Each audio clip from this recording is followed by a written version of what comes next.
You know, in the last few years of doing this, I've never, or very rarely rather, seen a comment section as obtuse as the one on my most recent video here. Now, look, it is a very clickbaity title. I understand that if, gaming the YouTube algorithm, or trying to anyway, doesn't resonate with you, that's totally fine. That's a totally fair criticism to make. If the messaging fell off to you, that's cool. Like, I can cop that. But I have used it a few times now, and it hasn't been met with this level of vitriol, at least from the left, right? Again, criticizing the messaging is totally fine. Go ahead. But it's another problem entirely to completely and utterly misunderstand and misrepresent the fundamental arguments of the video. Because while you may not agree with the messaging, or you might think the video is a bit dense, ultimately the points being made in the video are abundantly clear. There's no ambiguity as to what I'm actually saying. If you're going to argue that I'm wrong or the analysis was wonky, go ahead, that's fine, but you actually need to listen to what is being said. And so, while it's only a few people who are piping up, I do think it's worthwhile to address some of the criticisms made in that comment section, because while they're the kind of pointy end of it, they do represent a lot of attitudes that are still pervasive and that the video is actually trying to challenge. But before we get into that, I just want to reiterate what the actual points of the video were. The fundamental argument is that the growth in the property market, housing becoming more and more unaffordable, isn't just linked and underpinning the performance of the Australian economy, but it is required for the very survival of the Australian economy and therefore the stability of Australian society. This is because Australian financial institutions are heavily overexposed in residential property. They require property price growth to generate returns for their profitability, etc., etc. And so when financial institutions lend out into the economy when they finance things,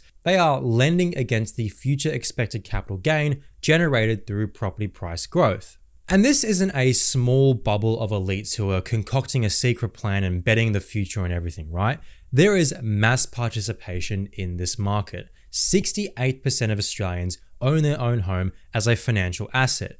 That is inarguable. You cannot argue against that fact. That is a fact of our economy, of our society. If you disagree with that, if you think that's not real, you need to engage with reality. I'm sorry, there's nothing I can do to help you. It is a reality in this country that homes are assets which are purchased and then sold for capital gains. That is just how it works. Now, an upper slither, but still a substantial portion of the population, 20% of taxpayers, own another or more properties as investment properties. They are landlords. The majority of that 20% own one investment property, and these landlords are just as likely to be CEOs or general managers as they are to be school teachers and nurses.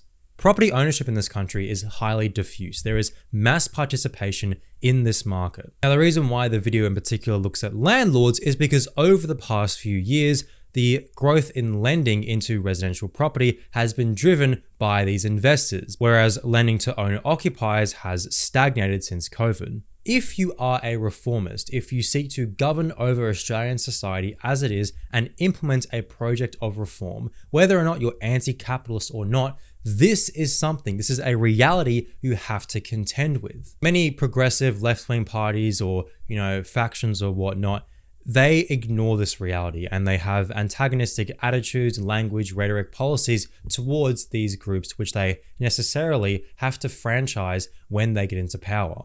Without the success and prosperity of asset holders, which in this case are landlords and homeowners, you won't have a stable economy to reform over, which, as was said in the video, is necessary to any ambitious reform project. Now, the implication there is that you cannot solve the housing crisis in the current mode of production. You can't do it. It is impossible without incurring a financial and economic meltdown, which is way more ruinous than our current situation. Now, these were all things I very clearly said in the video. I wasn't hiding any of this. I've literally just paraphrased the script from this video, which everyone can go read. But now that we've gotten that out of the way, let's look through these comments. Calling owner occupants non-proletarian is such a stretch in my opinion. I don't do that. I don't do that at all in the video. I never say that in the video.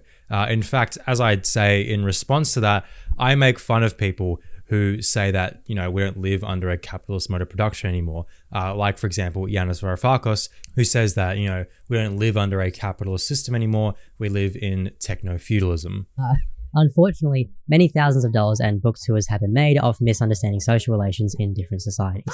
All I'm saying in the video is that the composition of class in the 21st century, in particular in Australia, is vastly different to what it was when Marx was writing about 19th century Western Europe. Now, I think you'll have a much more difficult time arguing that the composition of class whereby the working masses, the proletariat, owning assets, the majority of them owning assets, has no bearing or nothing to do with anything today, has no bearing on any analysis we should make, nothing to do with any of the happenings of the economy or whatever, right? You'll have a much harder time arguing that it is completely inconsequential that the majority of proletarians own property than the other way around, which is what the point of the video is, right? So look, I won't relitigate everything because I've made a bunch of videos on this particular topic, including this one. So I guess it's on you to suggest and argue why there is no real significant difference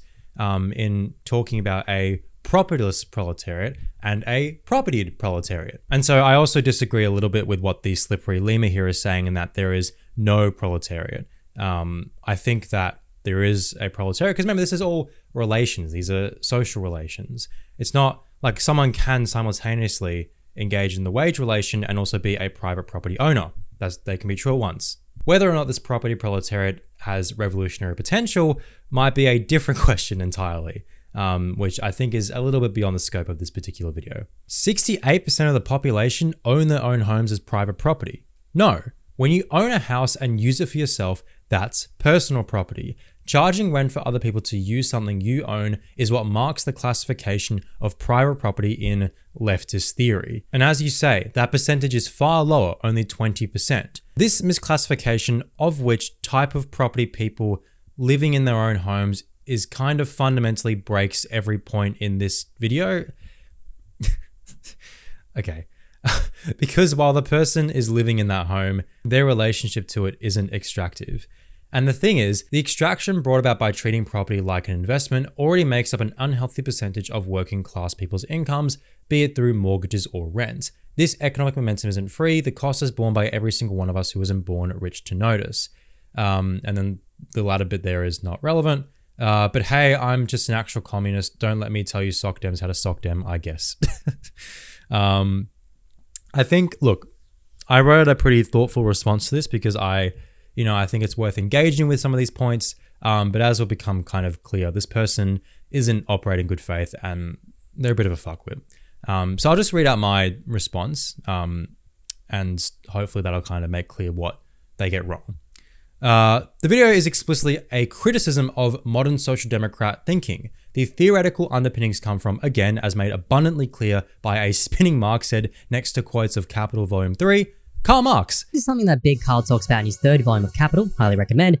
Specifically, when talking about the modern capitalist mode of production, the analysis is pretty openly in line with the communization critique, that of periodizing capitalism in ways of subsumption, criticizing the old workers' movement of social democrats, and the process of financialization, decentering the wage relation, mediating social reproduction. This isn't a snobby gotcha. I don't expect everyone to understand everything, hence why I try to explain these things in the video, but I explicitly, by name near the end, argue that reformist politics, whether anti-capitalist or not, is completely insufficient in addressing the problems of landlordism. Like, very clearly, the target, that I think are getting it wrong are the social democrats, the ones who think we can reform things under the current mode of production. That's made explicitly clear throughout. We can just fix our housing problems through regulating the market, seizing property, taxing the billionaires, through the right policy settings. The core of your argument here is founded on a heap of misunderstandings, and I think it's pretty clear you haven't actually engaged critically or seriously with leftist theory.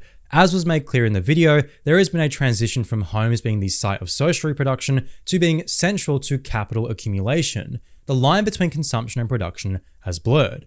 Homes have a dual nature as commodities to be consumed and as financial assets. So when you say, when you own a house and use it for yourself, that's personal property, you are ignoring the latter, which is the fundamental point of the video. Investors, be they owner-occupiers or landlords, go into significant amounts of debt to purchase housing. Investors, the financial system, and the economy at large is predicated upon the future expected capital gains of these assets. Assets, remember, held by a homeowner or landlord, but regardless, the majority of the population.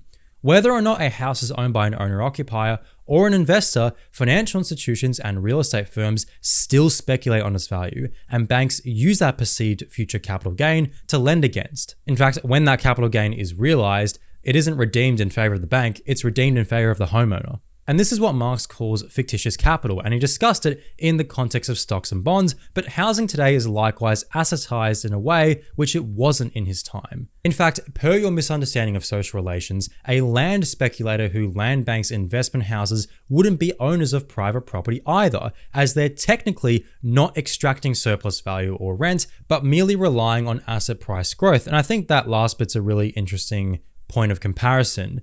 If we go by this person's misunderstanding of, social relations and whatnot, someone owning a lot of property and land banking it and waiting for the value of it to grow and grow and grow, they wouldn't be owners of private property according to this person, because there's no rent extraction or surplus value extraction happening in that context. But even if we grant that homeowners are not themselves private property owners, this does not fundamentally break with every point in the video.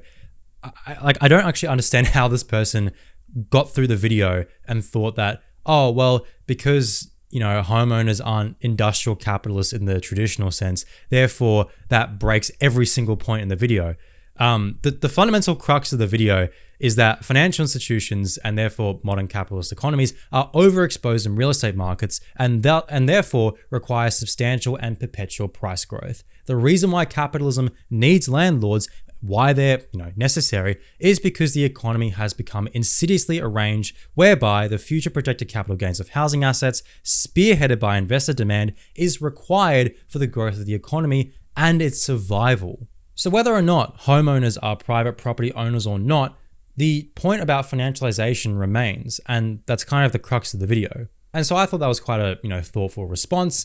But their reception to that comment is basically saying, well, you didn't word things exactly how I want them to be worded. You didn't use the rhetorical devices that I specifically want, and therefore you're engaging in capitalist realism, which, okay, all right.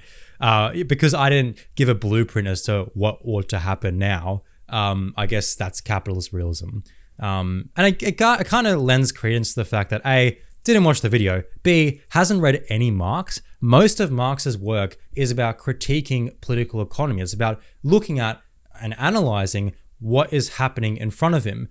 Very rarely does he actually give a detailed prescriptions as to what ought to occur under a communist society. Sure, there's the Communist Manifesto, but even then it's pretty light on the details. There's some immediate demands, but other than that, it's not a fully fleshed out kind of, program or whatever of what communism ought to look like. And there's a reason for that, but that's probably beyond this person. And for a fact these people haven't engaged in the theory that they're misrepresenting and misunderstanding, because they think that, a home can only be a home if it's used by a homeowner. There's only one potential use value for a home. It's in the first few chapters of Capital where Marx explicitly talks about the dual nature of commodities, how things in society can have conflicting or contradictory nature. That's, for example, that's how he analyzes commodities. Here, when they say, but working class people who use their home as an investment to secure financial security for their retirement aren't really using money as capital like a capitalist would. They're gradually spending it down to live out the rest of their lives. I don't even know what I'd do with a person like this. I don't know. I think it just comes from an incredibly, Reddit/Wikipedia idea of what, Marx's critique of political economy is. Which again, if you're short on time or whatever and you just want the basics, that's fine. But it leads to this convoluted bullshit. But anyway, unfortunately, the bad faith responses don't stop there. So your conclusion is that we need landlords because there's too many of them and their investments are reliant on speculative debt. In 2008, we had a recession for that exact reason, and the government had to bail them out because they realized they were in over their head. Just stop right there. The reason why the government had to bail them out is because if they didn't, the economy would collapse even more than it did. There would be a much more dramatic meltdown. The government didn't just bail out finance capital for its own sake because they're mates and everything. That's part of it, but the fundamental reason is because the government wants to maintain a stable capitalist mode of production if it can, right? Otherwise, it can't govern. That's the whole point of a government.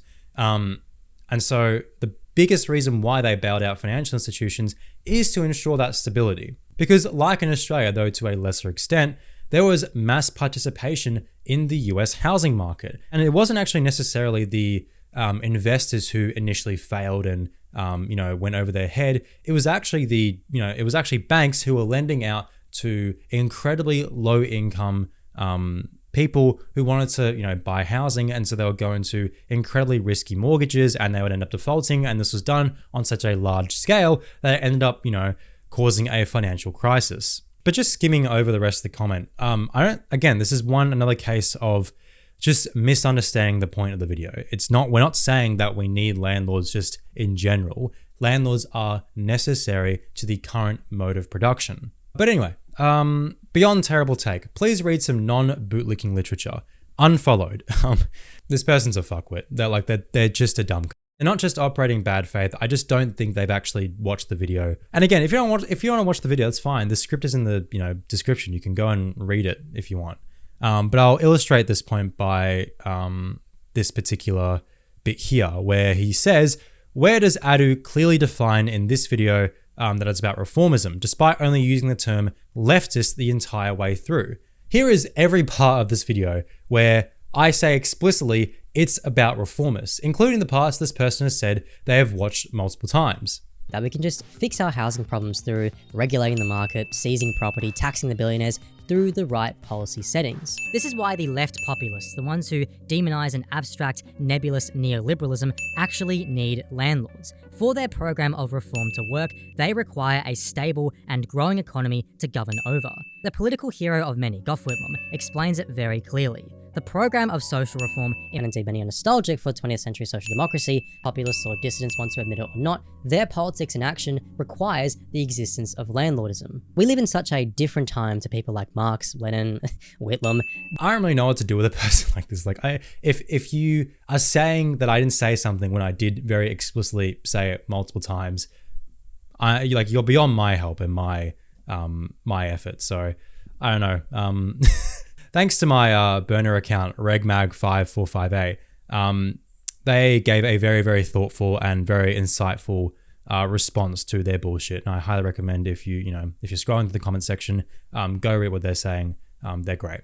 In Australia, 68% of the population own their own home as private property. This is wrong. It's not private property, but personal property since it's not used to generate profits. Again, incorrect. We've been over many times on this channel, in this video, in this response video, why that is not correct. They are both obviously use values, people need shelter, but they are also financial assets that people redeem.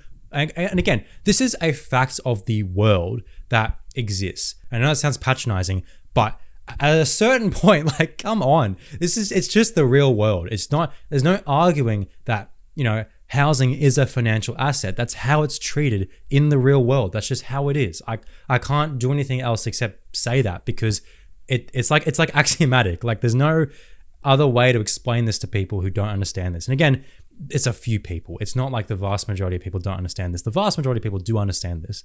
It's just a few people who, I don't know, refuse to understand.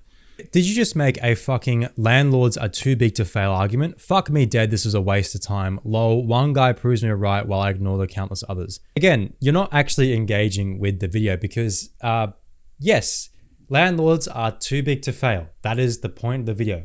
Landlords are too big to fail in our current capitalist mode of production. And again, if you can't accept that housing is a financial asset as well as something that people use for shelter, I can't help you because this is just the real world, right?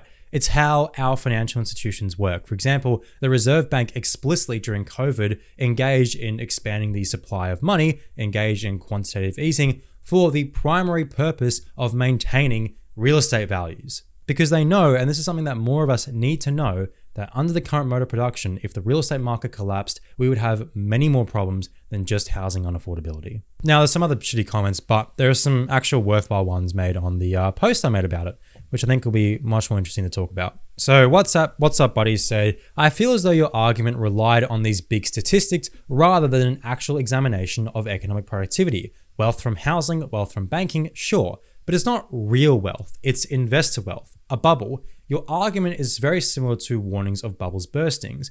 Yes, we should never have allowed it to inflate so much, but it will pop sooner or later, or as it's becoming increasingly apparent, we will. Sometimes we have to swallow the bitter pill and pull back a bit, even if things become significantly harder in the short term. Sometimes you have to put a squeeze on the banks and policymakers so they do their job properly, knowing that we are rattling our bars for it to come apart. Now, the first thing I would say is that, you're saying, oh, you're relying on these big statistics rather than an actual examination of economic productivity. That itself would be, represented by statistics, would it not? Like, how else would you measure economic productivity?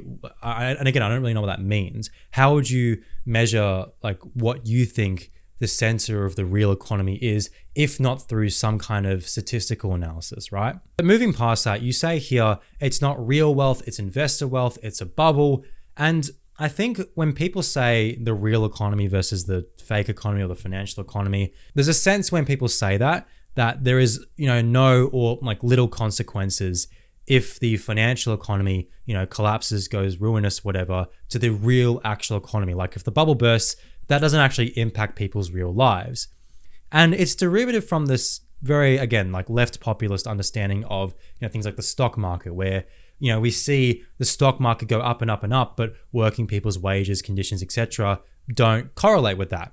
And so people believe the inverse. People believe, so because it goes up and up and up and our conditions aren't going up and up and up, therefore when it comes down, our conditions will likewise stay the same. Unfortunately, the way it works, and again, it's incredibly unfair, it's how insidiously our economy has been set up, is that we hardly, if at all, reap the benefits, but we disproportionately face and feel the consequences. And so that's why when you say things like, it's not real wealth, it's investor wealth, like what does that actually mean, right? Because you're alluding to this idea that it's, wealth tied up in a very small and concentrated elite who are speculating.